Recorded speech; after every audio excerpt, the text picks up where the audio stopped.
لله وحده والصلاة والسلام على من لا نبي بعده أما بعد فأعوذ بالله من الشيطان الرجيم بسم الله الرحمن الرحيم إن عدة الشهور عند الله 12 شهرا في كتاب الله يوم خلق السماوات والأرض منها 4 حرم ذلك الدين القيم فلا تظلموا فيهن أنفسكم وقال سيدنا ونبينا محمد صلى الله عليه وسلم أفضل الصيام بعد رمضان شهر الله المحرم أو كما قال عليه الصلاة والسلام صدق الله العظيم وصدق رسوله النبي الكريم ونحن على ذلك من الشاهدين والشاكرين والحمد للہ رب العالمین۔ محترم بھائیوں، دوستوں اور بزرگوں، اسلامی سال کا آغاز ہو چکا ہے اور اسلامی سال کا پہلا مہینہ محرم الحرام چل رہا ہے۔ محرم الحرام وہ عظیم مہینہ ہے جس کو شریعت اسلامیہ میں خاص مقام اور خاص فضیلت حاصل ہے۔ یہ مہینہ اپنے دامن میں بڑی عظمتیں، بڑی برکتیں اور بڑے بڑے تاریخی واقعات اور بڑے بڑے انقلابات کو سمیٹے ہوئے ہے۔ محرم کے مہینے کی اہمیت اور اس کی فضیلت کا اندازہ اس سے لگائیے کہ خود اللہ تبارک و تعالیٰ نے قرآن کریم میں اس مہینے کی عظمت کا اعلان فرمایا ہے اور اس کی برکتوں کا اعلان ہمارے نبی سرکار دو عالم محمد عربی صلی اللہ علیہ وسلم نے اپنی زبان مبارک سے بھی فرمایا ہے۔ اللہ تبارک و تعالیٰ نے جب اس کائنات کو پیدا فرمایا، زمین و آسمان کو بنایا، تو اسی وقت اللہ تبارک و تعالیٰ نے کائنات کے چلنے کے اصول اور کائنات کے چلنے کے نظام بنا دیے۔ ان میں سے ایک نظام سالوں، مہینوں اور دنوں کا بھی تھا۔ اللہ تبارک و تعالیٰ قرآن کریم میں فرماتا ہے ان عدت الشہور عند اللہ 12 شہرا فی کتاب اللہ یوم خلق السماوات والارض منها 4 حرم۔ اس سال کے مہینوں کی تعداد اللہ تبارک و تعالیٰ کے نزدیک 12 ہے اور یہ اسی وقت سے ہے جب اللہ تبارک و تعالیٰ نے زمین و آسمان کو پیدا کیا۔ ان 12 مہینوں میں سے 4 مہینے حرمت والے، عظمت والے اور احترام والے مہینے ہیں، اشہر حرم ہیں۔ قرآن کریم میں جن 4 مہینوں کو اشہر حرم قرار دیا گیا ہے، نبی اکرم صلی اللہ علیہ وسلم نے حجۃ الوداع کے موقع پر ان مہینوں کی وضاحت فرمائی۔ اللہ کے نبی سرکار دو عالم صلی اللہ علیہ وسلم نے فرمایا کہ جو 4 مہینے اشہر حرم یعنی حرمت و عزت اور احترام والے مہینے ہیں، ان میں سے 3 مہینے تو لگاتار ہیں، ذی قعدہ، ذی الحجہ اور محرم، اور ایک مہینہ رجب المرجب ہے جو جمادی الاولیٰ اور شعبان کے درمیان میں آتا ہے۔ یہ 4 مہینے وہ ہیں جن کو قرآن کریم میں حرمت والے مہینے قرار دیا گیا ہے، اور مفسرین کرام نے لکھا ہے کہ یہاں حرمت کے 2 معنی ہو سکتے ہیں، 2 مطلب ہو سکتے ہیں۔ ایک مطلب یہ ہے کہ ان مہینوں میں لڑائی، قتل و قتال، جنگ و جدال، خون خرابہ، چوری ڈکیتی، لوٹ مار یہ سختی سے ممنوع ہیں اور بہت سخت حرام ہیں۔ یہ چیزیں دوسرے مہینوں میں بھی حرام ہیں، ناجائز ہیں، گناہ ہیں، لیکن یہ جو 4 مہینے ہیں ان میں ان کی حرمت اور زیادہ بڑھ جاتی ہے اور ان کا گناہ اور زیادہ سخت ہو جاتا ہے، اور اس کی وجہ یہ ہے کہ ان مہینوں میں حج جیسی عظیم عبادت ادا کی جاتی ہے۔ تو اللہ تبارک و تعالیٰ یہ چاہتا ہے کہ ان مہینوں میں پورے سکون اور پورے اطمینان کے ساتھ حج اور عمرہ کی عبادت ادا کی جا سکے۔ ایک معنی یہ ہے۔ حرمت کے دوسرے معنی یہ ہیں کہ ان مہینوں میں نیکیوں کا ثواب اور گناہوں کا وبال اور عذاب بڑھا دیا جاتا ہے۔ ان مہینوں میں اگر کوئی نیکی کرتا ہے، اللہ کو راضی کرنے والا کوئی کام کرتا ہے تو اس کا ثواب دوسرے مہینوں کے مقابلے میں بڑھا چڑھا کر عطا کیا جاتا ہے۔ اسی طریقے سے ان 4 مہینوں میں اگر کوئی گناہ کرتا ہے، شریعت کی نظر میں جو چیزیں ممنوع ہیں ان میں سے کوئی کام کرتا ہے تو اس کا گناہ دوسرے مہینوں کے مقابلے میں بڑھ جاتا ہے۔ تو 4 مہینے ایسے ہیں جن کو قرآن کریم میں اللہ تبارک و تعالیٰ نے اشہر حرم قرار دیا گیا ہے۔ دوسرے گناہ جہاں دوسرے مہینوں میں عذاب کا باعث ہیں تو ان مہینوں میں وہ گناہ اور زیادہ بڑھ جاتے ہیں، ان کا عذاب اور بڑھ جاتا ہے۔ اور دوسری نیکیوں کا ثواب جہاں دوسرے مہینوں میں بھی ملتا ہے تو ان 4 مہینوں میں ان نیکیوں کا ثواب دوسرے مہینوں کے مقابلے میں بڑھا چڑھا کر عطا کیا جاتا ہے۔ ذی قعدہ، ذی الحجہ، محرم اور رجب، یہ 4 مہینے وہ ہیں۔ تو محرم کا مہینہ وہ عظیم مہینہ ہے کہ قرآن کریم میں اللہ تبارک و تعالیٰ نے جن مہینوں کو اشہر حرم، حرمت والا، عزت والا، احترام والا مہینہ قرار دیا ہے ان میں سے محرم کا مہینہ ہے۔ اس کے علاوہ ہمارے نبی سرکار دو عالم صلی اللہ علیہ وسلم نے بھی اپنی زبان مبارک سے محرم کے مہینے کو ایک بہت بڑا شرف اور بہت بڑا مقام عطا کیا ہے۔ اللہ کے نبی سرکار دو عالم صلی اللہ علیہ وسلم نے محرم الحرام کے مہینے کو شہر اللہ یعنی اللہ کا مہینہ قرار دیا ہے۔ تمام مہینے اللہ کے ہیں لیکن اللہ کے نبی نے خاص طور پر محرم کے مہینے کو اللہ کا مہینہ قرار دیا ہے۔ محدثین کرام اور جو علم حدیث کے ماہر علماء ہیں وہ فرماتے ہیں کہ ویسے تو پوری کائنات اللہ کی ہے، کائنات کی تمام چیزیں اللہ کی ہیں، زمین و آسمان اللہ کے ہیں، چاند، سورج اور ستارے اللہ کے ہیں، درخت، دریا اور پہاڑ اللہ کے ہیں، انسان اور جنات اور فرشتے اللہ کے ہیں، چرند و پرند اللہ کے ہیں، کیڑے مکوڑے پتنگے اور پروانے اللہ کے ہیں، جاندار اور بے جان اللہ کے ہیں۔ لیکن اگر کسی چیز کی اضافت اللہ کی طرف کی جا رہی ہے، نسبت اللہ کی طرف کی جا رہی ہے تو اس اضافت کو اضافت تشریفیہ کہتے ہیں۔ اضافت تشریفیہ کا مطلب یہ ہوتا ہے کہ اللہ کی طرف جو اس کی نسبت کی جا رہی ہے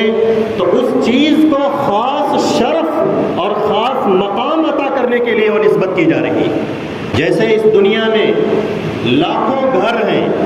کروڑوں مکانات ہیں، ان سارے گھروں کا حقیقی مالک اللہ ہے،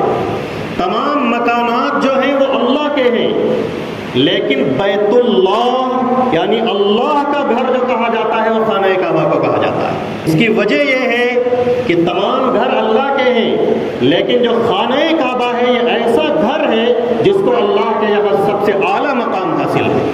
سب سے عظیم گھر ہے، سب سے پہلا گھر بھی دنیا میں وہی ہے اور کائنات کا سب سے عظیم گھر بھی اللہ کے نزدیک وہی ہے۔ دنیا کے بت قدوں میں پہلا وہ گھر خدا کا، وہ سنتری ہمارا، وہ پاسبا ہمارا۔ تو خانہ کعبہ کو بیت اللہ اس وجہ سے کہا جاتا ہے کہ دنیا کے تمام گھروں میں اللہ کے نزدیک سب سے اعلیٰ مقام جو حاصل ہے وہ خانہ کعبہ کو حاصل ہے۔ اسی طریقے سے اس دنیا میں نہ جانے کتنے اونٹ آئے اور ہیں اور آئیں گے، نہ جانے کتنی اونٹنیاں آئیں، لیکن قرآن کریم میں ناقۃ اللہ یعنی اللہ کی اونٹنی اس اونٹنی کو کہا گیا ہے جو اللہ نے حضرت صالح علیہ السلام کی دعا پر پتھر کی چٹان سے نکالی تھی۔ اللہ کی اونٹنی کہا گیا، سارے اونٹ اللہ کے ہیں، ساری اونٹنیاں اللہ کی ہیں، لیکن اسے اللہ کی اونٹنی اس لیے کہا گیا کہ وہ حضرت صالح علیہ السلام کا معجزہ تھی، اللہ کی خاص نشانی تھی۔ اللہ کے یہاں اس اونٹنی کو اعلیٰ مقام حاصل تھا، اس لیے اسے اللہ کی اونٹنی کہا گیا، ناقۃ اللہ۔ تو تمام مہینے اللہ کے ہیں، تمام دن اللہ کے ہیں، تمام سال اللہ کے ہیں، تمام اوقات اللہ کے ہیں، لیکن اللہ کے نبی صلی اللہ علیہ وسلم نے خاص طور پر محرم کے مہینے کو شہر اللہ یعنی اللہ کا مہینہ قرار دیا ہے تو یہ اس بات کی دلیل ہے کہ محرم کے مہینے کو اللہ کے یہاں بڑا عظیم مقام حاصل ہے، بڑا عظیم مقام حاصل ہے۔ اس مہینے میں جہاں اللہ کی بہت سی رحمتیں نازل ہوتی ہیں، بہت سی برکات نازل ہوتی ہیں، تو احادیث میں اس مہینے کا جو خاص تحفہ قرار دیا گیا ہے وہ تحفہ ہے نفل روزے۔ رمضان المبارک کے روزے فرض ہیں اور سب سے افضل روزے وہ رمضان کے روزے ہی ہیں، لیکن فرض روزوں کے بعد سب سے افضل روزے کون سے ہیں؟ فرض روزوں کے بعد اگر کوئی یہ چاہے کہ میں سب سے افضل اور سب سے بہترین روزے رکھوں تو اسے کون سے روزے رکھنے چاہیے؟ تو اس کا جواب اللہ کے نبی سرکار دو عالم صلی اللہ علیہ وسلم کی زبان مبارک سے ملتا ہے۔ اللہ کے نبی نے فرمایا افضل الصیام بعد رمضان شہر اللہ المحرم، کہ رمضان کے روزوں کے بعد سب سے افضل روزے جو ہیں وہ اللہ کے مہینے محرم کے روزے۔ محرم کے روزوں کو اللہ کے نبی صلی اللہ علیہ وسلم نے فرض روزوں کے بعد سب سے افضل روزے قرار دیا ہے، اور اس کی وجہ یہ ہے کہ اسلامی سال جو ختم ہوتا ہے جا کر تو ذی الحجہ کے مہینے پر ختم ہوتا ہے، اور اس کی جو شروعات ہوتی ہے، آغاز جو ہوتا ہے، تو اس سے اگلے مہینے محرم کے مہینے سے شروعات ہوتی ہے۔ تو شریعت یہ چاہتی ہے، اللہ اور اس کے رسول یہ پسند کرتے ہیں کہ ایک مومن کے سال کا جو اختتام ہو وہ بھی اللہ کی مقدس عبادت روزوں پر ہو، اس لیے ذی الحجہ کے پہلے عشرے کے روزوں کو افضل قرار دیا گیا ہے، ذی الحجہ کے مہینے کے روزوں کو افضل قرار دیا گیا، اور مومن کے سال کی جو شروعات ہو وہ بھی روزوں کے ساتھ اللہ کی مقدس عبادت کے ساتھ ہو، اس لیے محرم کے مہینے کے روزوں کو افضل قرار دیا گیا۔ محرم کے روزوں کی یہ فضیلت ہے کہ رمضان کے روزوں کے بعد جو سب سے بہترین روزے ہیں، اللہ کے نبی فرماتے ہیں کہ محرم کے روزے۔ محرم کا پورا مہینہ برکتوں والا مہینہ ہے، عظمتوں والا مہینہ ہے، اللہ کی رحمتوں والا مہینہ ہے، اور جو محرم کی 10ویں تاریخ ہے جسے یوم عاشورہ کہا جاتا ہے، اس یوم عاشورہ کی شریعت میں خاص فضیلت آئی ہے۔ یہ ان چند دنوں میں سے ہے جو اسلامی تاریخ کے سب سے عظیم دن ہیں۔ اللہ کے نبی سرکار دو عالم صلی اللہ علیہ وسلم کی احادیث مبارکہ میں اگر غور کیا جائے تو ہمیں پتہ چلے گا کہ 10 محرم کا دن یعنی یوم عاشورہ کتنا عظیم دن ہے۔ اللہ کے نبی سرکار دو عالم صلی اللہ علیہ وسلم نے اس دن کی خاص تعظیم کا اور اس دن میں خصوصی طور پر اللہ کی عبادت کا حکم دیا ہے۔ 10 محرم کے روزے کی اگر تاریخ دیکھی جائے، روزے کی تاریخ، تو ہمیں پتہ چلے گا کہ اسلام کا جو ابتدائی اور شروعاتی دور ہے اسی وقت سے یوم عاشورہ کے روزے کی فضیلت چلی آ رہی ہے۔ اللہ کے نبی سرکار دو عالم صلی اللہ علیہ وسلم جب مکہ مکرمہ سے ہجرت کر کے مدینہ پہنچے تو آپ صلی اللہ علیہ وسلم نے دیکھا کہ مدینے کے جو یہودی ہیں وہ 10 محرم کو روزہ رکھتے ہیں، تو اللہ کے نبی صلی اللہ علیہ وسلم نے بڑی حکمت کے ساتھ ان سے پوچھا کہ تم اس تاریخ میں روزہ کیوں رکھتے ہو؟ 10 محرم کو روزہ رکھنے کی کیا وجہ ہے؟ تو یہودیوں نے یہ جواب دیا کہ ہم اس دن میں روزہ اس لیے رکھتے ہیں کہ یہ دن بڑی عظمت والا دن ہے، یہ وہ تاریخی دن ہے جس میں اللہ تبارک و تعالیٰ نے حضرت موسیٰ علیہ السلام اور بنی اسرائیل کو فرعون کے ظلم و ستم سے نجات عطا فرمائی تھی، اور فرعون کو اس کے لشکر سمیت سمندر میں غرق کر دیا تھا۔ تو اللہ نے حضرت موسیٰ علیہ السلام اور بنی اسرائیل کو اس دن میں چونکہ ایسے ظالم و جابر سے نجات عطا فرمائی تھی، اس لیے اس دن میں شکرانے کے طور پر حضرت موسیٰ علیہ السلام نے روزہ رکھا، اور انہی کی اتباع میں ہم بھی روزہ رکھتے ہیں کیونکہ ہم حضرت موسیٰ کو ماننے والے ہیں۔ اللہ کے نبی سرکار دو عالم صلی اللہ علیہ وسلم نے جب یہ سنا تو ایک تاریخی جملہ ارشاد فرمایا۔ حضور نے فرمایا فَأَنَا أَحَقُّ بِمُوسَىٰ مِنْكُمْ، کہ اگر یہ بات ہے تو موسیٰ علیہ السلام سے نسبت کا اور موسیٰ علیہ السلام سے محبت کرنے کا تمہارے مقابلے میں میں زیادہ حقدار ہوں، میری امت زیادہ حقدار ہے۔ کیوں؟ کیونکہ موسیٰ علیہ السلام اللہ کے جلیل القدر نبی تھے، اور انبیاء کا حقیقی وارث اگر کوئی ہو سکتا ہے تو مومن ہو سکتا ہے، مومن کے علاوہ کوئی نہیں ہو سکتا ہے۔ اور حضور کے تشریف لانے کے بعد مومن وہی ہے جو اللہ کے نبی پر ایمان لائے۔ اس لیے اللہ کے نبی نے فرمایا فَأَنَا أَحَقُّ بِمُوسَىٰ مِنْكُمْ، کہ اگر یہ بات ہے تو موسیٰ علیہ السلام کی طرف نسبت کرنے کا اور موسیٰ علیہ السلام سے محبت کرنے کا اور ان کی اتباع کرنے کا تمہارے مقابلے میں اور میری امت زیادہ حقدار ہے۔ اس کے بعد آپ صلی اللہ علیہ وسلم نے خود بھی 10 محرم کو روزہ رکھا اور صحابہ کرام کو بھی تاکید کے ساتھ اس دن میں روزہ رکھنے کا حکم دیا۔ اور اس روزے کی شریعت میں اتنی اہمیت ہوئی کہ رمضان المبارک کے روزے جب تک فرض نہیں ہوئے تھے تو یوم عاشورہ کا روزہ فرض تھا، لیکن جب رمضان کے روزے فرض ہوئے تو اللہ تبارک و تعالیٰ نے یوم عاشورہ کے روزے کی فرضیت اٹھا لی، فرضیت ختم ہو گئی، لیکن اس کی نفلی حیثیت اور اس کا عظیم اجر و ثواب رمضان کے روزوں کے بعد بھی باقی رکھا گیا۔ اور اتنا عظیم ثواب اس کا ہے کہ ہم اندازہ نہیں لگا سکتے ہیں۔ اللہ تبارک و تعالیٰ تو اپنے بندوں کو بخشنے کا بہانہ تلاش کیا کرتا ہے۔ اللہ کے نبی صلی اللہ علیہ وسلم نے یوم عاشورہ کے روزے کی فضیلت کو بیان کرتے ہوئے فرمایا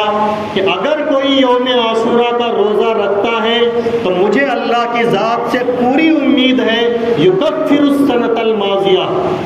کہ یہ یوم عاشورہ کا روزہ اس کے گزشتہ 1 سال کے گناہوں کا کفارہ بن جائے گا۔ کتنا بڑا کرم ہے اللہ کا کہ ایک دن کا روزہ رکھیے اور پچھلے 12 مہینوں کے گناہ معاف کروا لیجیے۔ تو یہ ہے یوم عاشورہ کا روزہ۔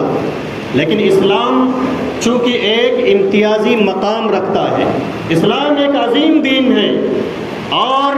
اسلام میں ہر اس چیز سے منع کیا گیا ہے جس سے دوسروں کی مشابہت لازم آتی ہو، اور یہ بات صحابہ کرام کو بھی پتہ تھی۔ بہت سی باتیں ایسی ہیں کہ اللہ تبارک و تعالیٰ نے پہلے صحابہ کرام سے سوال کروایا اور پھر اللہ کے نبی سے جواب دلوایا تاکہ امت کا شوق دین کے لیے بڑھے۔ تو صحابہ کرام نے دیکھا کہ جب اللہ کے نبی صلی اللہ علیہ وسلم نے یوم عاشورہ کا روزہ رکھا ہے اور صحابہ کو بھی حکم دیا ہے، صحابہ نے بھی روزہ رکھا ہے، تو صحابہ نے عرض کیا کہ اللہ کے نبی ہم نے بھی یوم عاشورہ میں روزہ رکھا اور یہود بھی روزہ رکھتے ہیں، تو پھر ہم میں اور یہودیوں میں فرق کیا رہ جائے گا؟ یہ تو یہودیوں سے مشابہت ہو جائے گی۔ تو اللہ کے نبی نے فرمایا فَإِذَا كَانَ الْعَامُ الْمُقْبِلُ إِن شَاءَ اللَّهُ سُنَّ الْيَوْمَ التَّاسِعَ، کہ جب آئندہ سال آئے گا تو ہم انشاءاللہ 9 جو ہے محرم کا روزہ بھی رکھیں گے، 9ویں تاریخ کا بھی روزہ رکھیں گے۔ لیکن آئندہ سال آنے سے پہلے ہمارے نبی صلی اللہ علیہ وسلم اس دنیا سے رخصت ہو گئے۔ اللہ کے نبی نے یہ ارشاد جو فرمایا وہ محرم کے مہینے میں فرمایا۔ محرم سے اگلا مہینہ سفر کا تھا، سفر سے اگلا مہینہ ربیع الاول کا تھا۔ ربیع الاول کے مہینے میں ہمارے نبی صلی اللہ علیہ وسلم اس دنیا فانی سے رخصت ہو گئے۔